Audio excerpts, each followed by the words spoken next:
Come thou fount of every blessing, to my heart you sing thy grace.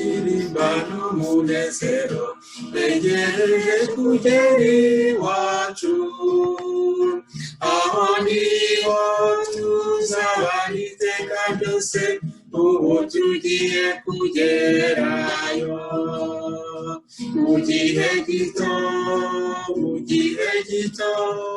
tuzaba tugezeyo tugiye kuba n'ubudakandukana ubu tugiye kugerayo cyo dushishikare dukore neza twegereje kugera iwacu kandi Imana yiteguye kutwakira ubu tugiye kugerayo mu gihe gito tuzaba tugezeyo tugiye kuba n'ubudatandukana ubu tugiye kugerayo komeza urugendo twe gucogora twegereje kugera iwacu nimucyo twamamaza iyo nkuru nziza ubu tugiye kugerayo mu gihe gito tuzaba tugezeyo tugiye kuba n'ubudatandukana ubu tugiye kugerayo umunezero tuzagirirayo twegereje kugera iwacu ntituzongera kubogoza amarira ubu tugiye kugerayo mu gihe gito tuzaba tugezeyo tugiye kuba n'ubudatandukana ubu tugiye kugerayo ubuzima bwo ku isi n'amarira gusa tubaho bitugoye n'amahoro namba ariko hari ibanga kubamenye Yesu dufite amahoro abisi batazi reka mbabwire Yesu ni byiza bitanga amahoro abamuzi hari ibanga turusha abandi nyuma y'ubuzima hari ubundi buzima tuzaba mu mahoro gusa n'amarira muri Yerusalemu kumenya Yesu ni byiza bitanga amahoro abamuzi hari ibanga turusha abandi nyuma y'ubuzima hari ubundi buzima tuzaba mu mahoro gusa n'amarira muri Yerusalemu ntiduterwe ubwoba n'imiyaba y'isi uwaduhaye isezerano arahari n'umugiraneza kandi aradukunda komera umwizere ibyiza biri imbere kumenya Yesu ni byiza bitanga amahoro abamuzi hari ibanga turusha abandi nyuma y'ubuzima hari ubundi buzima tuzaba mu mahoro gusa n'amarira muri Yerusalemu kumenya Yesu ni byiza bitanga amahoro abamuzi hari ibanga turusha abandi nyuma y'ubu buzima hari ubundi buzima tuzaba mu mahoro gusa amarira muri Yerusalemu kumenya Yesu ni byiza bitanga amahoro abamuzi hari ibanga turusha abandi nyuma y'ubu buzima hari ubundi buzima tuzaba mu mahoro gusa amarira muri Yerusalemu nyuma y'ubu buzima hari ubundi buzima tuzaba mu mahoro gusa amarira muri Yerusalemu tuzaba mu mahoro gusa amarira muri Yerusalemu. Nous sommes très heureux ce matin d'être encore devant Dieu pour étudier sa parole. Twishimiye cyane kuba turi hamwe mu gitondo turi ijambo ry'Imana. Murabona yose Yesu yari ku isi yigisha intumwa ze zaziha formation nyuma amaze kuziforoma agiye mu ijuru intumwa ze zikora umurimo wazo. Quand Jésus était sur la terre, il a enseigné ses disciples, il a donné une formation à ses disciples afin qu'ils continuent le travail qu'il avait commencé. Mu mirimo rero Yesu yakoze harimo akazi ko gufungura amatorero. Amatorero ni ikintu gikomeye cyane, muzi ko natwe nk'urembo turi itorero. Ibyo rero tugiye kwigira aha ngaha biratwereka uko itorero rikora cyangwa abari muri iryo torero uko bagomba kumera. Dusenga Uwiteka.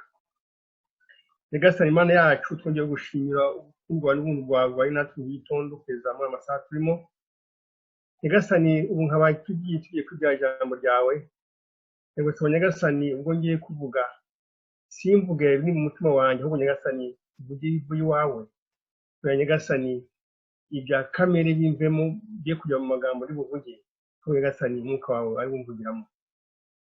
Naho Nyagasani umunyabyaha Nyagasani ngiye kuvuga nkuvugira Nyagasani ibyo byahaga Nyagasani bitwikire kugira ngo amagambo amvamo Nyagasani avemo yo yejwe kugira ngo afashe imitima y'abana bawe. Nyagasani cyuburiye hamwe mu gitondo tugiye hamwe twese Nyagasani bizabe fondation kandi Nyagasani bizabe n'impamvu z'akwiriwe mu ijuru. Udufashe mu amasaha tugiye kwiga ijambo ryawe byose Nyagasani bisabye rwose izeye Kristo umwami wacu. Amen. Ego Yesu akijya mu ijuru habayeho guhanga amatorero. Amatorero yahanzwe n'intumwa za Yesu. Yesu amaze kwira mu ijuru. Ayo matorero rero tuzi hari mu byahishuwe ko hatangiye kuba amatorero arindwi. Ayo matorero arindwi yari muri Aziya. Ayo matorero rero yarageze. Wibuke ko ugomba gukoresha igifaransa nacyo gukora abatumva ikinyarwanda. Sorry. Merci Charles. Alors aya matorero arindwi rero akimara gukorwa hagombye gukorwa evaluation. Alors vous savez que Jésus est allé au ciel. Il a laissé ses disciples. Alors ces disciples ont commencé à former les églises. Les premières églises qui ont été formées, ce sont les 7 églises que nous trouvons dans le livre d'Apocalypse chapitre 3. Alors on va voir ce qui s'est passé. Il y a une évaluation dans chaque église.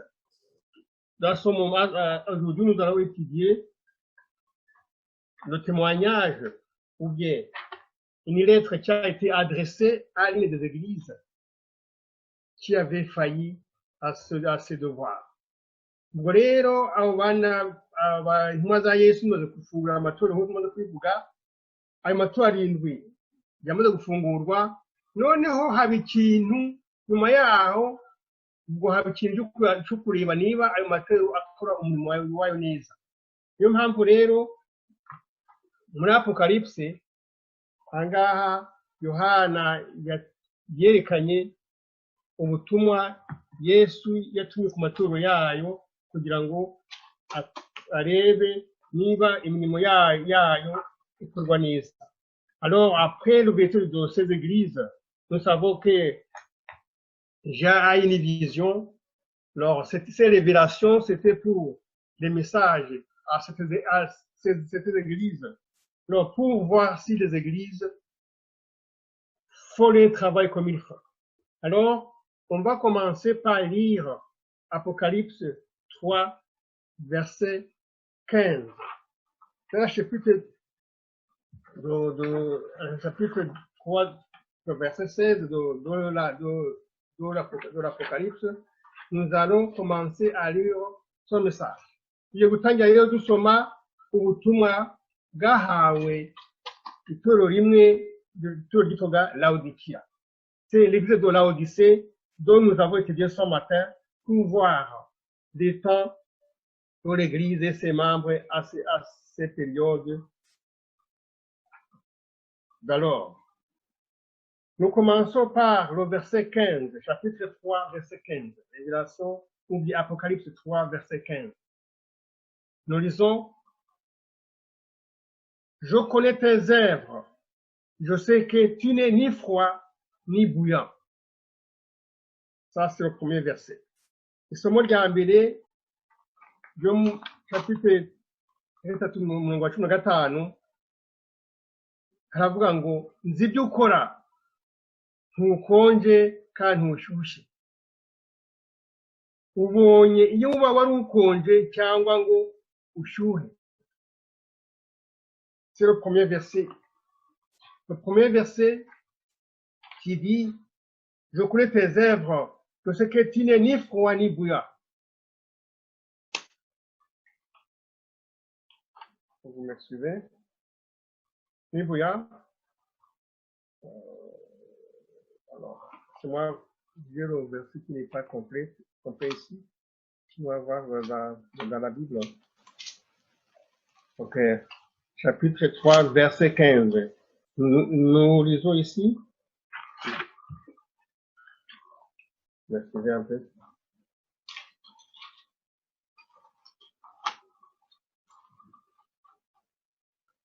Ok. Chapitre 3, verset 15. Ça dit: Je connais tes œuvres. Je sais que tu n'es ni froid ni bouillant. Puisses-tu être froid ou bouillant? Alors, ça, c'est la constatation de Jésus par rapport à cette église. Ibi rero ni amagambo Yesu yabwiye itorero n'ubwo tumwe yarihaye avuga ati ntabwo mushyushye ntushyuye kandi ntukonje. Noneho ubwo verset ya 16, le 16e verset, c'est vraiment une menace. Il paraît que Jésus menaçait cette église parce que l'église était dans un état vraiment très lamentable, parce qu'il avait failli à son service. Verset 16 ni amagambo akakaye cyane Yesu yabwiye iryo torero. Ubwo yahise avuga ati: none rero ubwo urakazuyazi ukaba udakonje ntushyuhe, ngiye kukuruka. Le verset 16, il dit, verset 16 en français, ça dit: ainsi, parce que tu es tiède et que tu n'es ni froid ni bouillant, je te vomirai de ma bouche. Aya magambo ateye ubwoba yabwiye iri torero yarakomeye cyane. Ariko turabona ahangaha ko bavuga ko kuba udashyushye cyangwa ntukonje ukaba urakazuyazi ni ikibazo gikomeye. Ubu rero tugiye kubanza kureba neza icyo amagambo ashaka kuvuga mbere yuko dukomeza. Tugiye kureba icyo kuba ushyushye cyangwa ukonje cyangwa urakazuyazi n'ushaka kuvuga mu ijambo ry'Imana. izi ahangaha rero iki tugiye gutangirira kuba ushushe bishaka kuvuga ngo nuko uba ukoreshwa n'umwuka wera kandi uyoborwa n'ijambo ry'Imana mu byo ukora byose. Alors, être froid, c'est le contraire. Si, quand on dit qu'on est froid, ça veut dire c'est la condition de l'animal, condition de l'homme animal ou condition naturelle. Un converti étranger à la vie spirituelle. Cette personne est physiquement vivante, mais spirituellement, elle est morte. Urabona iri jambo ryo mu Kinyarwanda kuvuga ngo urakonje. Kuvuga ko umuntu akonje nuko umuntu aba akoreshwa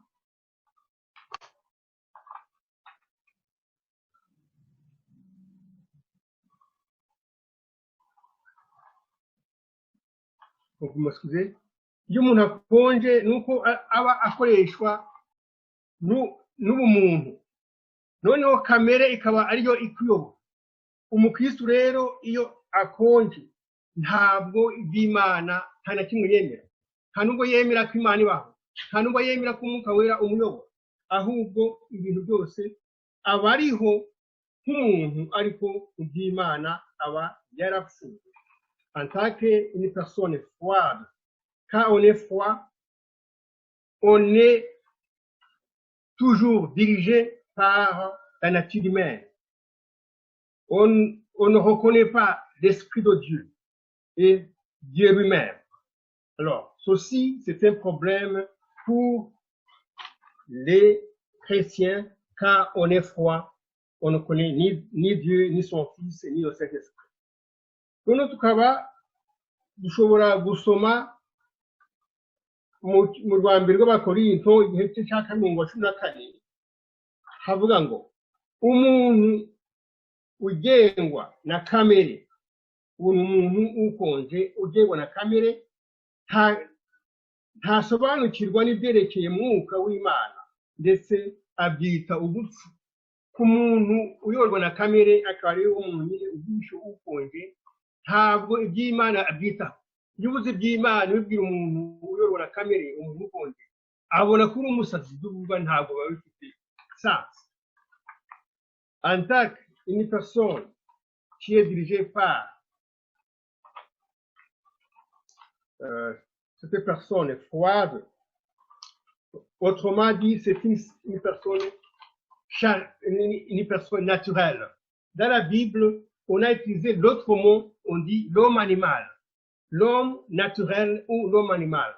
C'est quelqu'un qui est toujours dirigé par le monde, ses impressions personnelles. Il ne connaît pas l'évangile, il ne connaît pas ni Dieu, ni son Fils, ni le Saint-Esprit. Alors, si l'homme animal reçoit les choses, s'il reçoit les choses de Dieu, il croit la parole de Dieu comme une folie. Il ne croit jamais à la parole de Dieu. C'est ça, l'homme animal ou l'homme naturel ou l'homme froid. Alors, tumaze kubona umuntu ukonje. Ushushe we, umuntu ushushe nuko aba ayoborwa na mwuka. Ibyo akora byose biyoborwa na mwuka, kandi agenda igihe cyose mu nzira z'Imana ayobowe na mwuka wera. Ukasanga n'umwuka wera ariwo umukoresha. Ça, être chaud ou bouillant. Être bouillant, c'est l'homme spirituel. Si nous lisons en Galates 5, versets 16 à 26, nous trouvons des caractéristiques de la personne bouillante. C'est une personne bouillante, elle est tout entière pénétrée par le fait du Saint-Esprit. Le fait de marcher sur l'Esprit signifie qu'il cherche les directives du Saint-Esprit et suit le Saint-Esprit. Voilà, nous comprenons que la personne bouillante, c'est la personne spirituelle qui est dirigée par le Saint-Esprit. Tumaze kubona ko rero ngaha umuntu ushyushye ni umuntu uyoborwa n'umwuka wera kandi ibyo akora byose ategekwa n'umwuka wera. Noneho rero turebe undi muntu wa gatatu kuko hariya byavuzwe ngo bita ukonje. On va voir l'autre personne, la troisième personne dont on parle ici, la personne tiède. La personne tiède, on l'appelle aussi l'homme charnel. Pourquoi? C'est celui qui connaît l'évangile. C'est celui qui connaît l'évangile, mais la grâce et l'amour du Sauveur n'ont pas assez gagné son âme pour l'arracher de lui-même et du monde. L'homme charnel ou l'homme tiède, le chrétien tiède, il a reçu l'évangile, il connaît la vérité, mais toutes ces décisions sont dirigées par la chair. L'homme charnel est l'homme né de nouveau, mais marchant selon la chair. Ses pensées, ses émotions, sa volonté sont dirigées par la chair. Il a exprimé sa foi en Christ, mais au lieu de choisir l'esprit afin de le conduire, il choisit de suivre les impressions de la chair.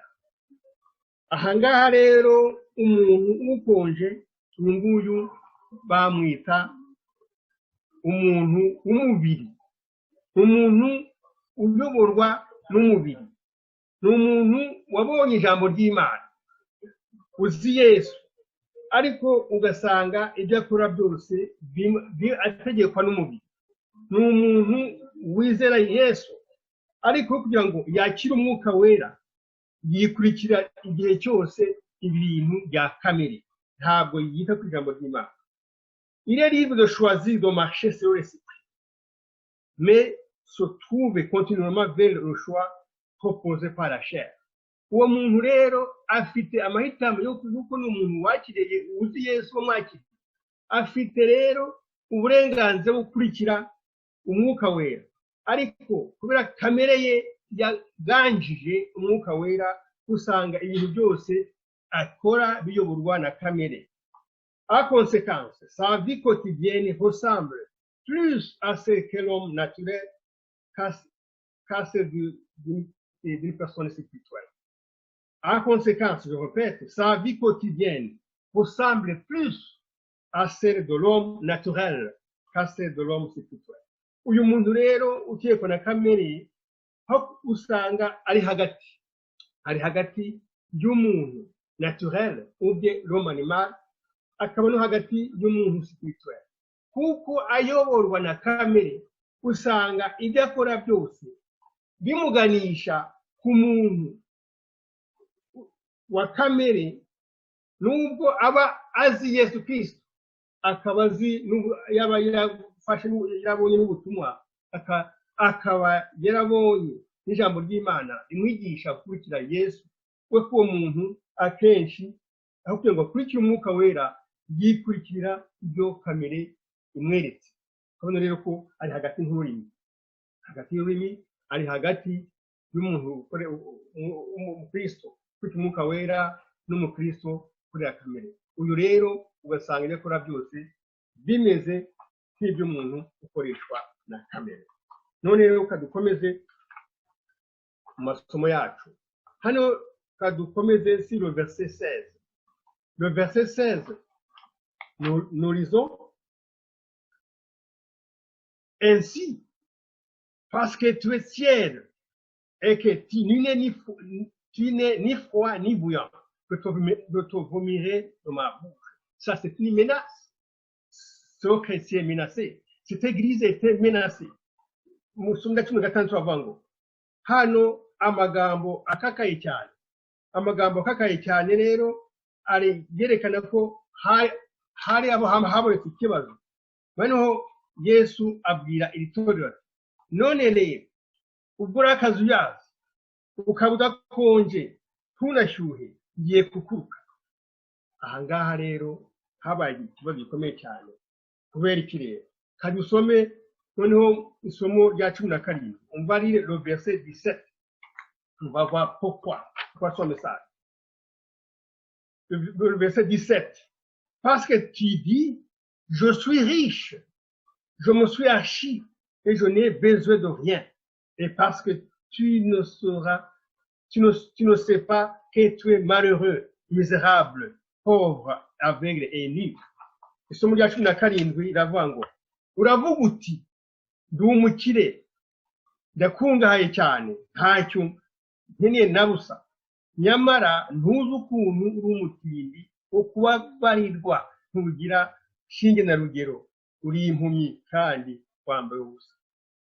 Aha ngaha rero kandi usubira inyuma muri ryatoro rya Laodikiya.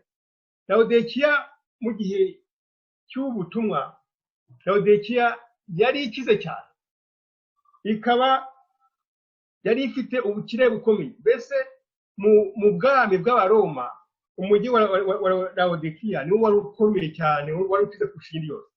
Noneho icyo gihe bari bafite intama zabahaga ubwoya bakuramo imyenda myiza cyane. Nibo bakuraga imyenda myiza icyo gihe mu bwami bw'abaroma. Icyo gihe imyenda yabo ikaba ifite agaciro gakomeye. Noneho ubwo bari bafite n'ishuri rikomeye ry'ubuganga ryakoze ubushakashatsi bw'ubuvuzi, riba ryaravumbuye umuti uvura amaso n'amatwi. Noneho ibyo byose rero iri torero ryari muri aka gace, aho kugira ngo ricengere mu by'umwuka byihise byigira mbese muri bizinesi, yigiriye mu bukire bwa Laodikiya. Nawe yita kwishaho umutungo mwinshi cyane, igira ubukire bukomeye cyane, yigira bagira imyenda myinshi ihenda kuba banacuruzaga buriya. Noneho ubukire buriya mujyi nibwo noneho rya torero ryarimo ryiratanye. Noneho Imana iba irabamenashije, iramubwira iti wowe wibwira ko ukize nyamara uri umutindi wambaye ubusa.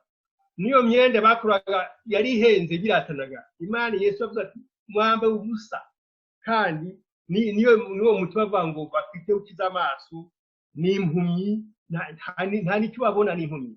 Kubura iki rero?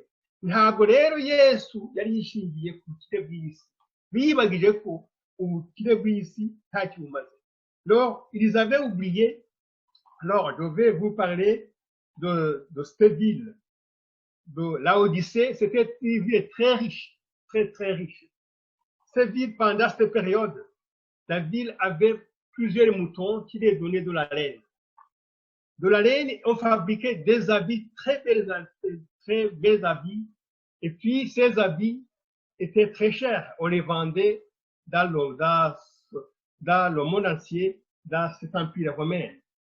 Et puis, ils avaient aussi des recherches à l'université. Et l'université avait découvert le médicament pour les yeux et pour les oreilles. Toutes ces richesses-là de cette ville, l'Église, au lieu de continuer son travail spirituel, il s'était concentré dans les richesses. Il a participé dans cette richesse et amassé beaucoup de richesses. C'est la raison pour laquelle Dieu avait été mécontent de ce résultat. Il a menacé, disant que vous êtes très pauvres. Vous vous vantez que vous étiez riches, vous étiez pauvres. Pauvres en quoi? En esprit, bien sûr. Vous étiez aveugles, vous étiez nus, vous étiez rien. Alors, cette menace-là était là. Alors, Dieu était menacé, il les a menacés à cause de ceci. Noneho rero, kubera ko Imana yabaye cyane, kubera ko iri torero ntabwo umurimo wayo wari warikoze neza, niyo mpamvu rero habaye ubutumwa bubamerera nabi cyane, bubabwira ko bameze nabi, ari abatindi, nta n'icyo bambara, abakene, bikareba byaba bitandukanye n'ibyo bibwiraga. Ko noneho turebe le verset 17. Le verset 17, nous lisons ceci.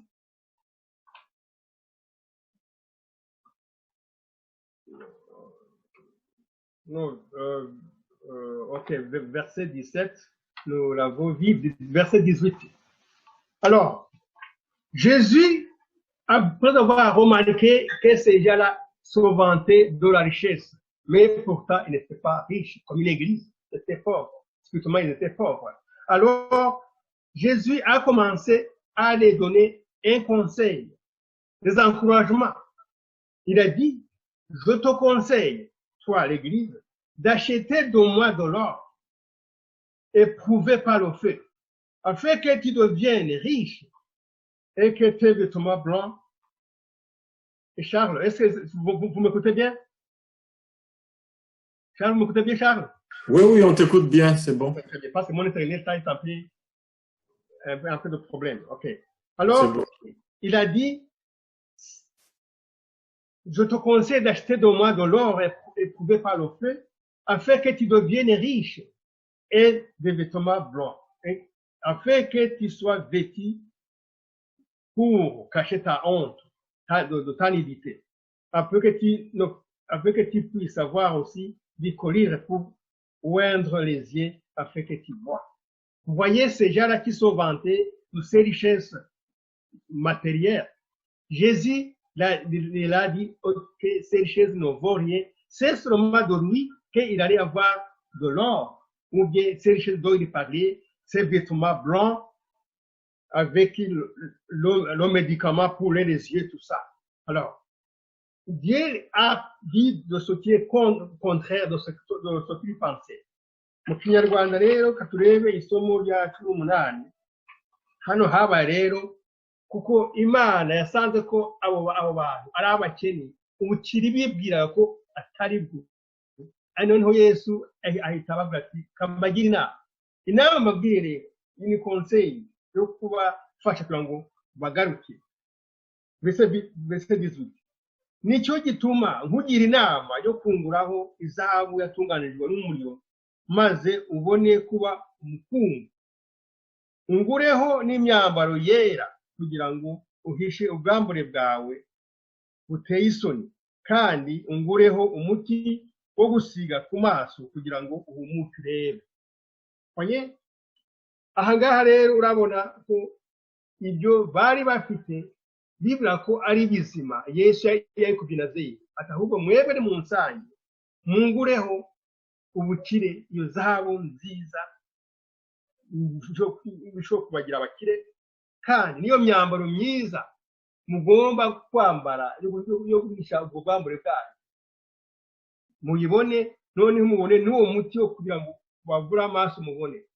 None urabona ko spirituellement aba bantu koko bari abakene bari barateshutse ku kazi ku murimo wabo, iryo toro ryateshutse ku kazi kabo ko gukora mu bya mwuka kugira ngo ibe umukire mu bya mwuka. Noneho ibi byose by'isi byose Imana ivuga ko ari imfabusa, ko nta gaciro bifite uretse gusa ibya mwuka.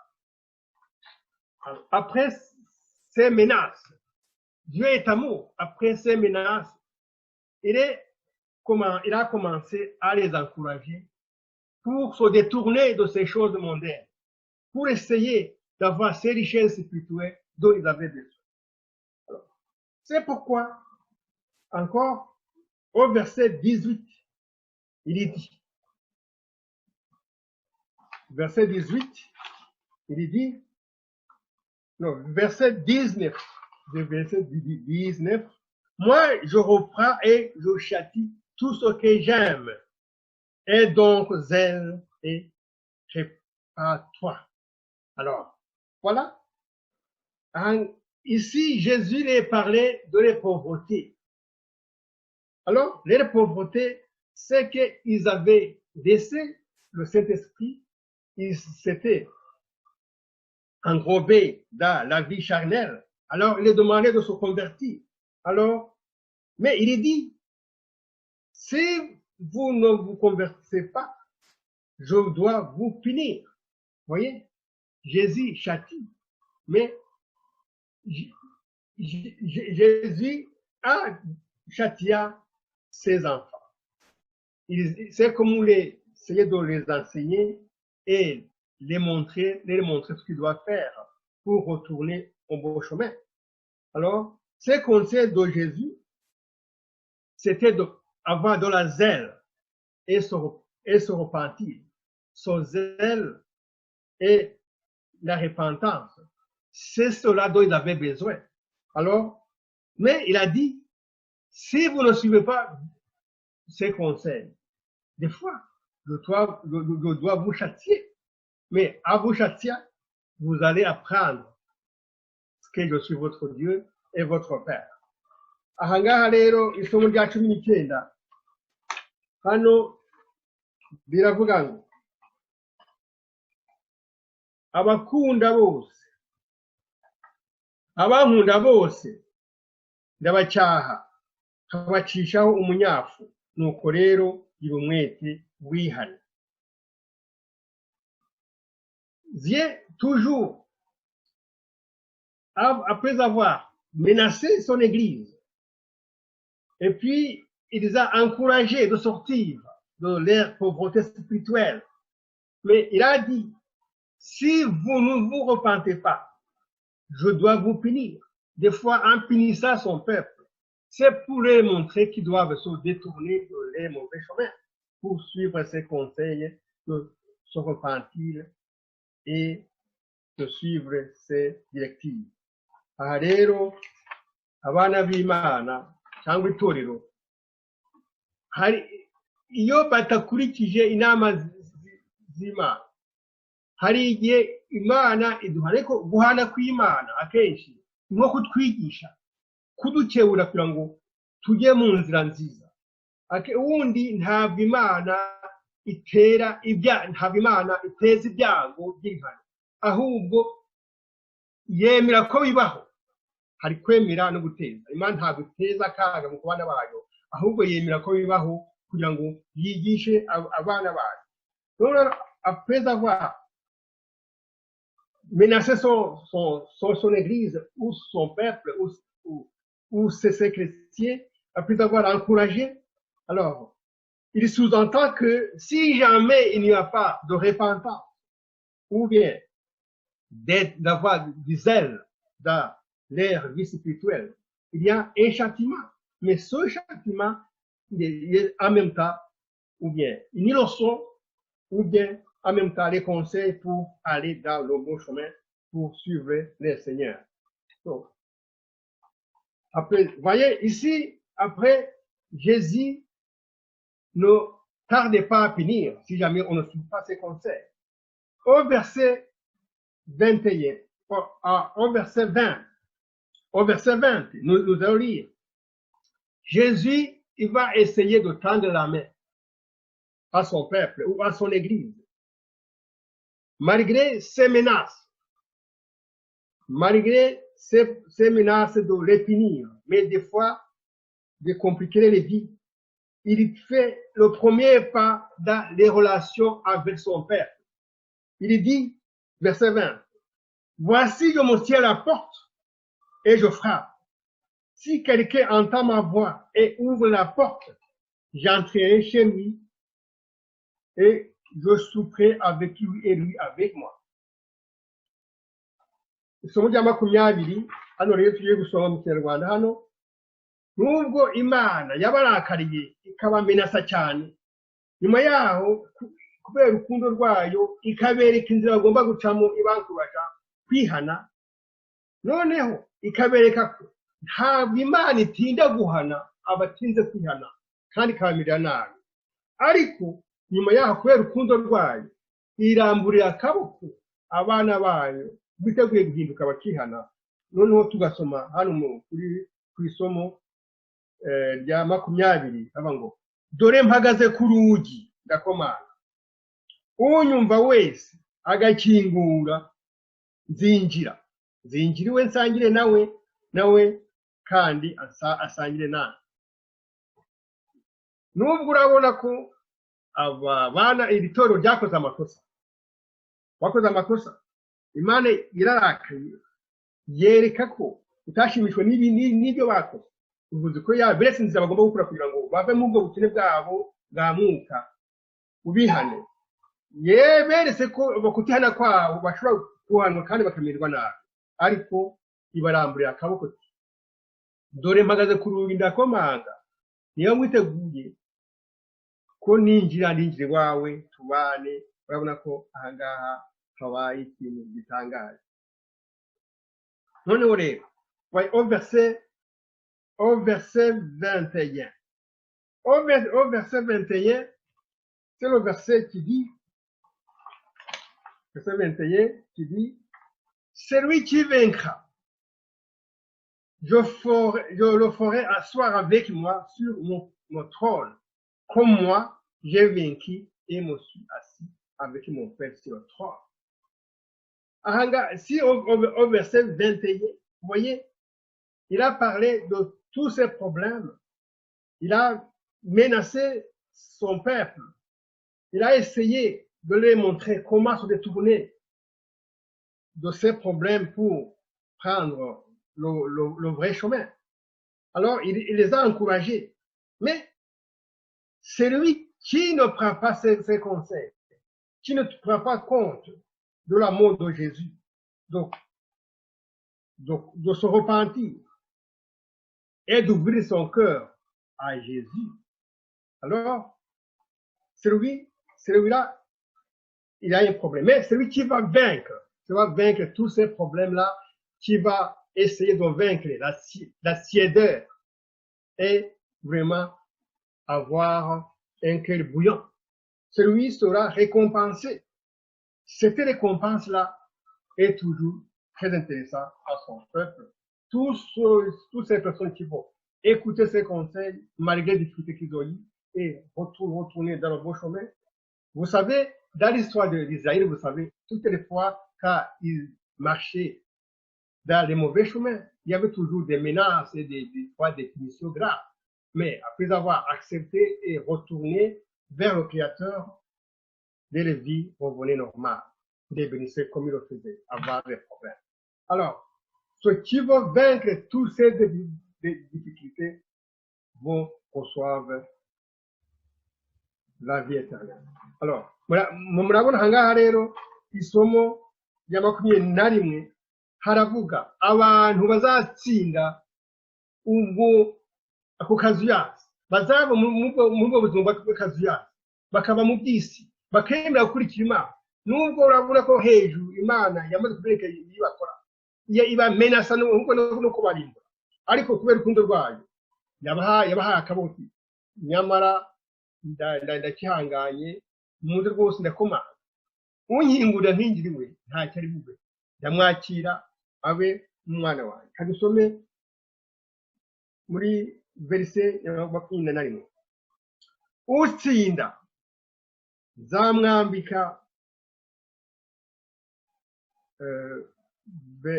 verse 21, utsinda nzamuha kwicarana nanjye ku ntebe yanjye ya cyami, nk'uko nanjye natsinze yicarana na data ku ntebe ye ya cyami. Ahangaha urabona ko abazatsinda bazemera kuva muri ako kazuyazi.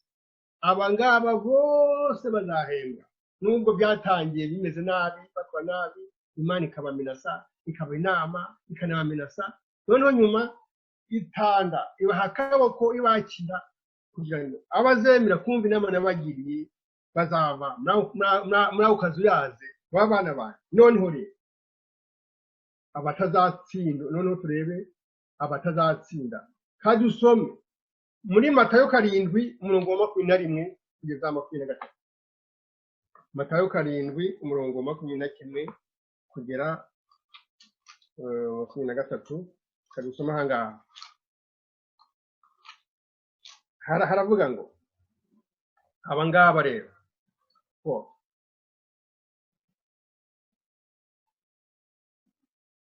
bavuga ngo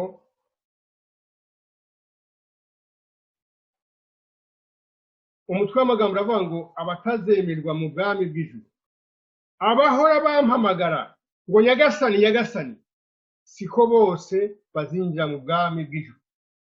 Ahangaha urabona ko abahamagara Uwiteka nyagasani nyagasani harimo babandi bakonje. Abo rero bakonje bayoborwa na mubiri, usanga kugira ngo bakurikize. Bese niba wizera gira ibikorwa, niba nta bikorwa ntabwo kwizera kwawe nta kintu kumaze. Bure niba uko uvuga ngo Yesu Yesu, ntacyo uzakumarira niba udakora ibyo usabwa na Yesu. Kadukomeza hano, abahora bampamagara ngo nyagasani nyagasani, siko bose bazinjira mu bwami bw'ijuru, keretse abakora ibyo data uri mu ijuru bashaka bonyine. Dukomeze ku makumyabiri na kabiri. Kuri uwo munsi benshi bazambaza bati nyagasani nyagasani, mbese ntitwahanuye mu izina ryawe? Ese ntitwanesheje ingabo za satani mu izina ryawe? Mbese ntitwakoze ibitangaza mu izina ryawe? ubwo nzababwira nti sinigeze mbamenya, nimuve imbere mwavuze ibi. Urabona, kuba aba bantu batarigeze bava mu bukonje, nubwo bavuga ngo Yesu bati ijambo ry'Imana, ariko kubera ko badakurikiza inzira z'Imana, aba ngaba nta n'umwe uzajya mu bwami bw'Imana. Voilà, dans le verset 21, au verset 21, nous lisons ici, c'est pour les gens qui vont être vainqueurs. Les gens qui vont être vainqueurs ont été promis. Voilà, lisons au verset 21. Celui qui vaincra quoi? La tiédeur. Ceux qui vont laisser la tiédeur être bouillante. Je le ferai asseoir avec moi sur mon trône, comme moi j'ai vaincu et me suis assis avec mon Père sur son trône. Automatiquement, kuba tujya mu rusengero, kuba dutura amaturo, niba tutemere ko Mwuka Wera utuyobora, tuzaba muri aba bantu, tuzaba abantu.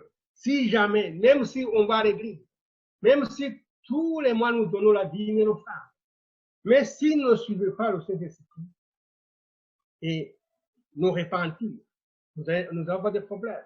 Vous avez les pharisiens, sont les gens qui savaient vraiment, qui savaient toutes les lois du Seigneur.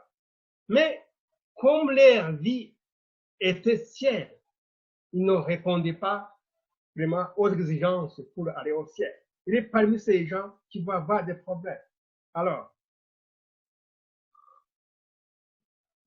tout ça, si nous voyons que nous sommes des chrétiens, être chrétien ne suffit pas.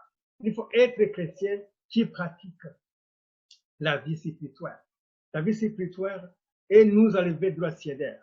Tugomba kuva mu buzima bw'isi, twitandukanya n'ab'isi, tukaba mu bukonje, tukajya mu nzira nziza. Noneho kadusome verset ya 22. Verset ya 22 iravuga ngo ufite amatwi yumva ngaho ne yumve icyo Mwuka w'Imana ubwira amatorero yayo. Au verset 22, nous lisons que celui qui a des oreilles entende ce que l'Esprit dit aux églises. Que Dieu vous bénisse.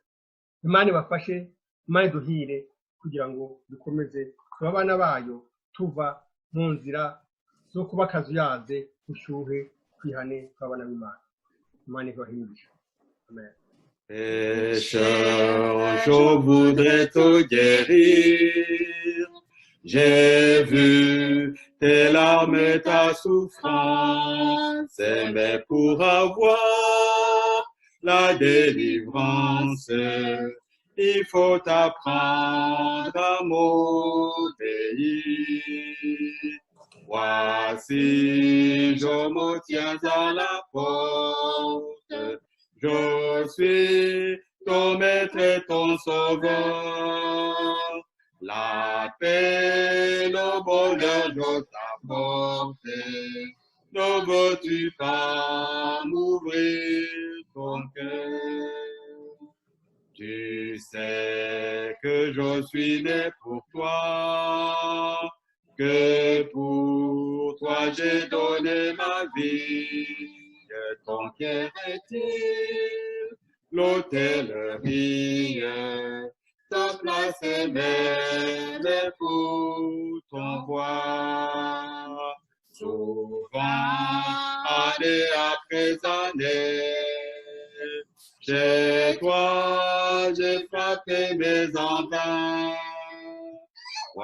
facile au soir de la journée. Ne veux-tu pas m'ouvrir ton cœur? N'as-tu donc pas besoin de moi quand autour de toi tout s'en sait? Dès aujourd'hui, Dieu sous mon aile, je serai tout, oui, tout pour toi. Le temps rapidement t'emporte, pour toi renvoyer à demain. Trop tard, un jour devant ma porte, tu frapperas peut-être en vain.